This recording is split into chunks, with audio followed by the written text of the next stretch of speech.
Welcome to SRG sports official. आज आपल्याबरोबर आहेत Vedanta Desai.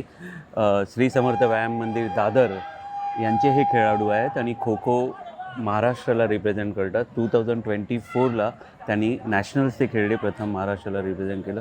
Welcome to SRG sports official. Thank you. Vedant, तुम्हाला सांग की कितव्या वर्षापासून तू खो खो सुरू केलं? मी एक 13व्या वर्षापासून खो खो खेळत आहे आता. अच्छा. हां, गेली 16 वर्ष मी खो खो खेळत आहे. गेली 16 वर्ष आणि आज तुला जे आहे, गेल्या वर्षी तू महाराष्ट्राला रिप्रेझेंट केलं. मग एवढी वर्ष जे चालू होता तुझा जो प्रवास, तो तू किती एन्जॉय केला? हो, 15 वर्षाची मेहनत होती. एक नॅशनल्स खेळायचं स्वप्न होतं की महाराष्ट्राला रिप्रेझेंट करायचं. अंडर 14, अंडर 18 तेव्हा खेळलो नव्हतो. एज ग्रुप वाईज नाही खेळलं? नाही खेळलेलो. डिरेक्टली मी सिनियर्सला खेळलो. म्हणजे डायरेक्ट सिनियरला खेळला.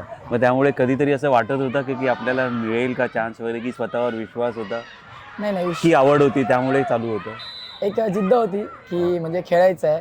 बाकीचे माझ्याबरोबरचे खेळत होते आणि मला पण खेळायची, म्हणजे खो खो खेळायची आवड होती. ॲट द एज 25 नंतर कोण खो खो खेळत नाही. रेल्वेजमधनं जॉब स्किप होतात 25 नंतर. पण मी 25 नंतर पण ट्राय करत होतो की मला नॅशनल खेळायचं आहे, खो खो खेळायचं होतं. त्यामुळे मी खेळत होतो. तर मागच्या वेळेस सिलेक्ट झालो आणि मी खेळलो तेव्हा गोल्ड मेडल पण आला महाराष्ट्राला बऱ्याच वर्षांनी, एक 6 वर्ष. ओके. आता जनरली तुझी पोझिशन काय असते, की ऑलराऊंडर?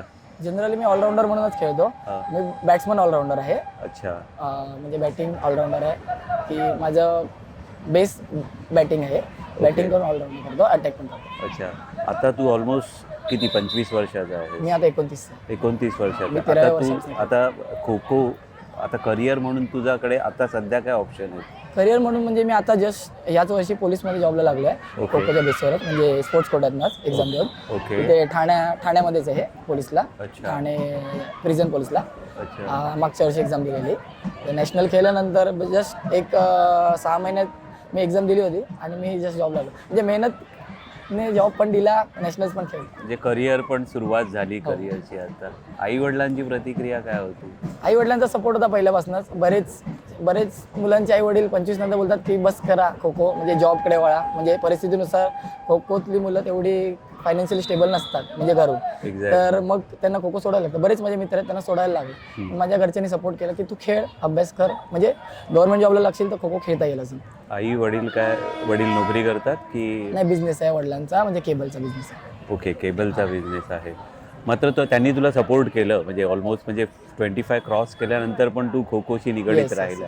पण खो खोमुळे फायदा काय झाला, की फोकस राहिला लाईफमध्ये फोकस राहिला. संध्याकाळचा असा वेळ आहे जो म्हणजे 7:30 ते 10:30 तो मुलांना खूप भटकळ होतो.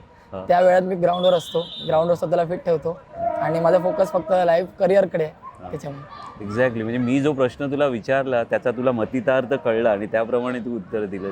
की मुलं जी आहेत की कंपनीमध्ये जस्ट म्हणजे मैत्रीमध्ये वगैरे इकडे तिकडे वाहवत जातात आणि स्वतःचा फोकस विसरतात. जरुरी नाही की ते बिघडतात, चांगली मुलं पण आहेत, नाही असं नाही. परंतु काहीतरी एक कारण लागतं, काहीतरी एक पॅशन लागते. करिअर तर सगळेच करतात, पण करिअरबरोबर जेव्हा तुमचं पॅशन पण तुमच्याबरोबर असतं तेव्हा काहीतरी एक वेगळा आनंद असतो. तर how you feel about it, की हे जे काही तुझी जी आवड आहे ती तू जोपासलीस, बरोबर ना? मेहनत तर ते पार्ट ऑफ दॅट आवड. तुम्हाला आवड आहे म्हणूनच तुम्ही त्या गोष्टीबद्दल तुम्ही पॅशनेट असता, म्हणून तुम्ही मेहनत करता आणि त्याचं तुम्हाला फळ मिळतं. नाही असं नाही, तुम्ही जर प्रामाणिक त्याच्याशी राहिलात, बरोबर की नाही? तर आज जे आहे, जेव्हा तो आता तू पोलीसमध्ये नोकरी करतो, आता काय फिलिंग आहे? आता कसं, म्हणजे तिकडे तरी पण प्रॅक्टिस तीच चालू आहे, त्याच पद्धतीने ड्युटी करून त्याच लेवलला प्रॅक्टिस करतो. बाकीचे माझे जे प्रायोरिटीज आहेत ते थोडं लांब ठेवल्यात खो खो खेळायसाठी. कारण का आता ड्युटी करून खेळायचं आहे, तर प्रॅक्टिस करायला थोडा टाइम मिळत नाही. पण मी ड्युटी करून प्रॅक्टिस करतो. आता पण ड्युटी करूनच आलोय. 10 तास ड्युटी केली आणि खेळायला आलो. म्हणजे एक्झॅक्टली. कारण आपण खूप वेळा बघतो की मुलं सेटल्ड होतात, काहीतरी प्रॉपर नोकरी मिळते, त्याच्यानंतर ज्या गोष्टीमध्ये त्यांना नोकरी मिळालेली असते त्याच्यापासून ते जरासे दूर जातात. सगळेच जातात असं नाही आहे, परंतु तरी पण ही तुझी आवड आहे, ती आजही तू ती बरकरार ठेवलेली आहेस आणि तुला मनापासून असं वाटतं की आपण रेग्युलर प्रॅक्टिस करावी. आणि आता तू खेळतोयस इकडे. So hats off to you. आणि तुझे हे म्हणजे प्रामाणिक, जे तू तुझ्या आवडीशी प्रामाणिक राहिला, त्यामुळे ते हे फळ आहे. आणि मला वाटतं की ह्याच गोष्टी तू पुढे कंटिन्यू करशील. Am I right or wrong? अच्छा, ठीक आहे.